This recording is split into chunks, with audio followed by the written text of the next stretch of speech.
بینەرانی عزیز سڵاوتان لێبێت من یادگارفایەقەم ئەم شەو بە شێوەیەکی ڕاستەوخۆ باسی ڕۆژتان پێشکەشەکەم لە شاری سلێمانی ئەزیزەوە وەکو ئەزانن باسێکی ڕۆژی گرنگ و ئەوەی کە بە بەردەوامی قسەی لەسەرەکرێت لە ئێستادا ڕیفراندۆمە مەبەستمانە لەو زنجیرە بەرنامانەی ئەیکەین چ لە باسی ڕۆژ چ لە وێنە گەورەکە لایەنە جیاوازەکانی ڕیفراندۆم بخەینە ڕوو دەنگە جیاوازەکان ڕەهەندە جیاوازەکانی ڕیفراندۆم ئەبێ ڕیفراندۆم چۆن بێ ئەبێت چۆن بکرێت و ئەبێ لایەنەکان بە چ ئاراستەیەک هەنگاو بنێن بۆ ئەوەی بە شێوەیەک لە شێوەکان ڕیفراندۆمەکە دەنگێکی وا بەدەست بێنێ کە لەسەر ئاستی ناوچەکە و لەسەر ئاستی عێراق و لەسەر ئاستی جیهانیش کورد بتوانێت شانازی پێوە بکات و هیواکانی داهاتووی خۆی لەسەر هەڵبچنێت ئەم شەو لەگەڵ جەنابی مامۆستا جەعفەر مەبەستما قسە لەسەر کۆمەڵێک پرس بکەین قسە لەسەر ڕێکەوتنی لایەنەکانەکەین قسە لەسەرەوەکەین کە بە بەردەوامی باسیەوە کرێت کە پارلەمان پێویستە کارا بکرێتەوە بۆ ئەوەی ڕیفراندۆمەکە لە ڕووی یاساییەوە هیچ کێشەیەکی نەبێ هەرچەند ڕایەکشەیەکە لە ڕووی یاساییەوە هیچ کێشەیەکی نابێ و بێ لایەنەکان چی بکەن بۆ ئەوەی هەمووان پێکەوە کار بۆ ڕیفراندۆم بکەن نەک هەندێک لە ناو بازنەی ڕیفراندۆم و هەندێکی دیکەش لە دەرەوەی بازنەکە خۆیان ببینین بە حکمیەوەی مامۆستا جەعفەر کۆمەڵناسیشە ئەم شەو مەبەستمە ڕای ئەوان بزانم لەسەرەوەی لە ئێستادا لە تۆڕە کۆمەڵایەتیەکان لە ناو کۆمەڵگەی کوردی چ لەسەر ئاستی بنکەی جەماوەری پارتە سیاسیەکان و هەندێک جار لەسەر ئاسی کادری باڵا و پێشکەوتووی پارتە سیاسیەکانیش بە جۆرێک قسە ئەکرێ وەکو ئەوەی بڕیار درابێت کورد چیتر پێکەوە نەژی و هەندێک جار ئەبینی هەستەکەی بۆنی ئەوەی لێدێ قسەکان کە بەرەود و ئیدارەی بڕۆین چیتر جارێکی تر وەکو نەوەتەکانی سەدەی پێش و یەکتر ڕەت بکەینەوە زۆر شتی دیکەش من زیاتر ناڵێم مامۆستا جەعفەر وەکو کۆمەڵناس وەکو چاودێرێکی سیاسی ئەم شەو لەگەڵ ئێمە حزوریە زۆر بەخێر بێ مامۆستا هەر بژین ئەمەوێ بەو پرسیارە دەست پێ بکەم وەکو ئاگادارن دوای کۆبوونەوەی لایەنەکان جگە لە بزوتنەوەی گۆڕان و کۆمەڵی ئیسلامی کوردستان بڕیاردرا و ڕۆژی ڕیفراندۆم دیاری کرا ئەم ڕۆژە قسە لەسەرەوە هەیە کە فترەیەکی ماوەیەکی زۆر زۆرە کورد چاوەڕێیەکە و هەرچی قوربانیشیە بۆ بە شێوەیەک لە شێوەکان چ ڕاستەوخۆ چ ناڕاستەوخۆ لە پێناو سەربەخۆیی و هەنگاوەکانی کیانێکی سەربەخۆ بووە ئەم هەنگاوە چەند بە گرنگەزانی و ئەبێ لایەنەکان چۆن پێشوازی لێ بکەن پێویستە هەموو لایەنە سیاسیەکان بە ئەو پەڕی مەسئولیەتەوە سەیری مەسلەی ڕیفراندۆم بکەن چونکە ئەمە مەسلە چارەنووسی یەک هێزی سیاسی کوردستانی یا دەستکەوتێک نییە بەس تەنها بۆ یەکێتی یا پارتی یا گۆڕان یان هەر هێزێکی سیاسی ئەمە هیوادارم ئەو مەسلەی ڕیفراندۆم بە ئەنجامێکی زۆر چاک بەدەست بێنێ یەکریزیەکی ئەگەر ئەو یەکریزیە هەندێک جار درزیی تێکەوت بێ ئەو یەکریزیە بێتە دی و ئێمە بتوانین ئەو هیوایی کە دەیان پێشمەرگە لە ساڵانێکی زۆرەوە هەر لە بەسەر ڕەنگە بیستەکانەوە تا ئێستا خەڵک بە هیوای سربەخۆیی بە هیوای ئازادی سەری نابێتەوە ئەو هیوای ئەو خەڵکە بێتە دی ئێمە لە 2005 بۆمان دەرکەوت هەموو گەلی کورد لەگەڵ مەسلەی ڕیفراندۆمە ینی بڵێن لایەنگری سربەخۆیی کوردستانە هەموو گەلێک نەک هەر ئێمە هەموو گەلانی دنیا خەباتیان کردو بۆ ئازادی خۆیان و خوێنێکی زۆریان ڕشتووە هەندێک گەلانیش هەیە بە شێوەک لە شێوەکانی خەباتی نهێنی خەباتی با بڵێن ناو شار و خەباتی سیاسیەوە و خەباتی دیبلۆماتی سەرکەوت و ینی بڵێن سەربەخۆی خۆیان بەدەست هێناوە من خۆم هیوادارم ئەم جاریان بە ئەو پەڕی ئاشتیانە بێ و دەوڵەتانی دنیا پشتگیریمان بکەن و ئەبواە بەڕاستی ئێمە هەر لە 2003ەوە ئەم کارمان بکردایە ینی دوان نەخرای بۆ ئێستا هەر لە 2003ەوە کە کورد ئەو کاتە موقعێکی بەهێزتری هەبوو حکومەتی بەغا جارێک لە سەرسوورمان و تێک ئەڵۆزیەکی زۆر سەیرە بوو ئەو کاتە کاتی خۆی بوو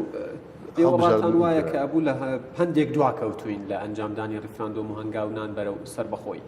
بەڵام لە ئێستادا زوو گوێمان لێ بێت ڕاهەیە ڕای جیاواز هەیە پێی وایە کە ئێستا کاتی ڕیفراندۆم نییە بۆ ئەمەیان چی ئەڵێ کەی کاتێتی ئەوە نییە مەسەن بڵێ ئێمە کاتێکی دیاریکراو هەیە زۆر وڵات هەیە بڵێن وەکو وڵاتانی خەلیج ئەسەن وەکو سەفقەیەکی سیاسی یا بازرگانی یا هەرچی ناوێنەی زۆر بە ئاسانی بڵێن مافی خۆیان وەرگرتووە یان دەوڵەتێکیان دروست کردووە. ئەوەی ئێمە ڕاستیەکەی تاقیدەکە لەوە هاتووە ئەوەی کە کوردستان کراوەتە 4 پارچەوە، هەر پارچێکی دراوەتە دەست دەوڵەتێکەوە، ئەو 4 دەوڵەتە لەسەر ئەوە کۆکن کە کورد سربەخۆی خۆی بەدەست نێنێ. هەرچەند ئێمە ئەمانتوانی خەباتێکی دیبلۆماسی دوور درێژکەین، هەروەها بە دەوڵەتانی دراوسێژ بڵێن کە ئێمە کە ئەڵێن خەباتەکەین بۆ سربەخۆی، خۆ مەرج نییە سربەخۆیی یان ئازادی تەنها ئەوە بێ کە دووس بێ هەر 4 پارچەکە بەیەکەوە گرێ بدرێت و دەوڵەتێکی نوێ دروستکرێت لە ڕۆژهەڵاتی ناوڕاست.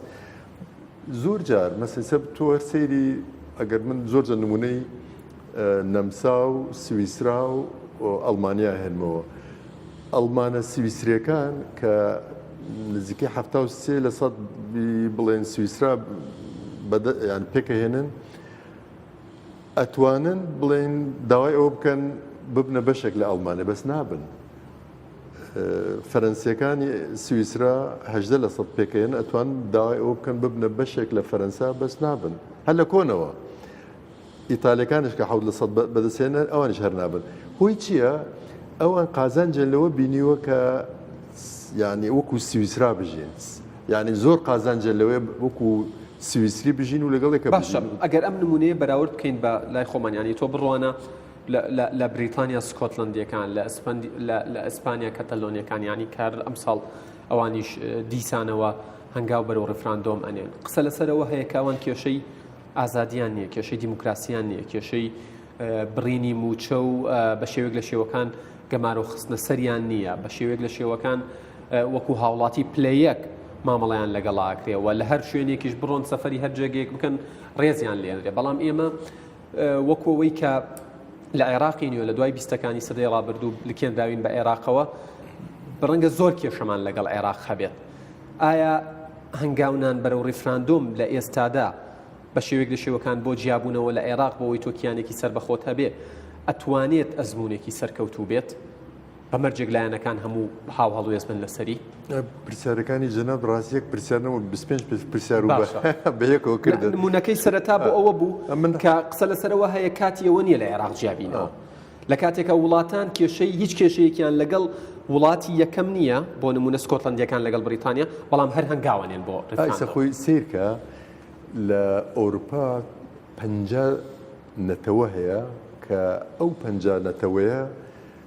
دەوڵەتیان دروست نەکردو، ناتوانن دەوڵەت دروستکەن. جەنەوت باسی سکۆتلندەکان و بەشێک لە ئایرلندەکان و ئەوانت کرد. ئەمجار ئێمە زۆر شوێنی تر مەسە کۆرسیکامان هەیە، زۆر شوێنی تر هەیە کە ئەمان نەیانتوانێت دەوڵەت بەدەست بێنن و ئەو دەوڵەتانە مەسە بریتانیەکان ئەمەی کە ئەم بڵێن نمونەی کە دروستیان کردووە لە عێراق نمونەکەی خۆیان هێنانە بۆ ئێرە. سێرەکەی فەرەنسیەکانش هەر هەمان کێشیان هەبوو. فەرەنسیەکان کێشەیەکیان هەبوو، ئەوش ئەوەیە لەگەڵ بڵێن باسکەکان لەگەڵ کۆرسیکیەکان. سەمەسەیەکێکی وەکو ناپلیۆن خۆی کۆرسیکی بۆ لە ئەسڵا، ئەم هاتووە بۆتە ئاڵا هەڵگری بڵێن نەتەوەی بڵێن فەرەنسا، بڵێن پەیامی نەتەوەی فەرەنسای بە دنیا گەیاندووی چتە بیگەێنێ یا گەیاندوێتی یا هەوڵی داوە ئەو پەیامە بگەێنێ. سێرەکە ینی بۆ خۆی فەرەنسی نییە ئەسڵان، کۆرسیکان خۆیان بە فەرەنسی نازانن، بەس ناپلیۆن هاتووە ئەو دەورەی گێڕاوە لە مێژووە.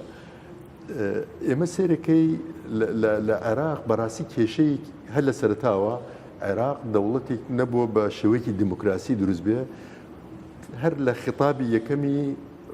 بڵێن مەلک فەیسەڵ کە بڵێن بۆ جەیش عێراقی ئینی کردووە، ئەڵێ ئەم جەیشە دروست نەکراوە لەبەر ئەوەی هەڕەشەیەکی دەرەکی هەیە بۆ سەر خاکی عێراق، بەڵکو بۆ ئەوەیە ئەو ینی وەزعی گەلانی عێراق با بڵێن کۆنتڕۆل بکات و دەست بەسەر بە زەبروزەنگ لەناو ئەو نەخشەیە بیان هێڵێت. بەڵێ ئەو جار ئەم دەوڵەتە هەر لە سەرتاوە لەسەر ئەساسی زەبروزەنگ و توندوتیژی دروست بووە. ئەمەش زیانێکی زۆری بە عەرەب گەیاند. زیانێکی زۆری بە تورکگەیان زیانێکی زۆری بە مەسیحەکان گەیان بە هەموو لایە گەیان و بۆ کورد خۆشی گەیان بۆ ناوبانگی عێراقیشی گەیان یعنی عێراق ئەگەر دەوڵەتێک بواە هەر وەکو بڵێ وەکو سعودیە وەکو دەوڵەتانی خەلیج بخۆی هەر بە پارەی نەوت وڵاتەکەی ئاوادان بکردایەتەوە عێراق ئێستا دەوڵەتێک بوو خەڵکک ینی قورسایی خۆی دەبوو ڕێزی خۆی دەبوو هاوڵاتیەکانی بەخۆشیە ژیان ئەوەی ئێمە گرەودانان لەسەر ئەوەی کە خاکی عێراق یەک پارچەیە ئەوە زیانی گەیاندووە تۆ مەسەلەن بڵێ ینی ئیلا هەرەبێ بیسەلمێنم کە عێراق بڵێن یەکیانە یەک خاکە ئەوە ینی ئەوەنە زەرەرەگەێنە قازانج ناکات ڕای وڵاتانی زلهێز ڕای ئەمریکا و ئەوروپا سەبارەت بە یەکێتی خاکی عێراق گۆڕانکاری بەسەرا هاتووە بە لە بەرچاوگرتنی ینی لەم دواییانە بەیاننامەیەکیان بڵاو کرد و جاران ئەیانوت پابندین بە یەکێتی خاکی عێراقەوە ئێستا ئەڵێن پاڵپشتی لە یەکێتی خاکی عێراقەکەی ینی ئەما گەر لێی وردبیتەوە مانایەکی بە شێوەیەک لە شێوەکان چکە ئەوان نەزانن بۆ وشە هەڵە بشێرن ئایا ئەوانیش ڕایان گۆڕاوە سەبارەت بە یەکێتی خاکی عێراق گۆڕانەکان هەندێک گۆڕان ڕوویداوە بە تاکید بەس ئەو گۆڕانکاریەش هەر پێویستی بە ئەو ساڵانی کە بەداخۆ ئەڵێم من ینی هەروە بە هین بە خەسار ڕۆیشتووە ئێمە هەر لە 92ەوە دەمانتوانی حملەیەکی زۆر چاکین لەسەر ئاسی جیهان کە بە دنیا ئەوە بگەێنین کە مافی چارەنووس ئەمە بەشێکە لە مافی ینی لە بڵێن مافی گەلان نووسراوە ئەمە ینی مافێکە ینی ئومەم متحیدە و ینی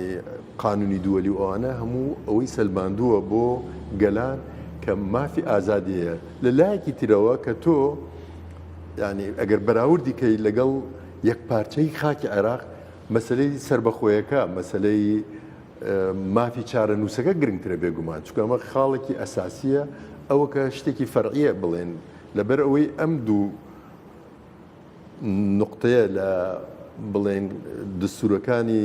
نەتەوە یەکگرتوەکان ینی دژی ڕاستە لە ئەنوا دەرەکەی کە دژ بەیەکە و کە نابێ خەڵک داوای مافی چارە نووسکە کە ئەمە شتی وانە هەموو گەلان بە تایبەتی دوای جەنگی جیهانی دووەم و بەشێکیشی لە دوای جەنگی جیهانی یەکەم مەسئلەی مافی چارە نووسی گەلان بوو بۆ شتێکە لە ناو بازاری سلێمانیشەوە کاتە خەڵک زانیوێتی مافی چارە نووسیە مامۆستا جعفەر یەکێک لە ئەو پاساوانەی کە ئەوانەی بە شێوەیەک لە شێوەکان خۆیان بە دژی ڕیفراندۆمەکە ئەزانن یان بە پاڵپشتی دەنگی نەخێر خۆیان ئەبیننەوە لە ڕیفراندۆم ئەوەیە کە ئەم ڕیفراندۆمە ڕیفراندۆمی پارتیە یاخود ڕیفراندۆمی یەکێتی یان ڕیفراندۆمی یەکێتی و پارتیە و ینی وەکو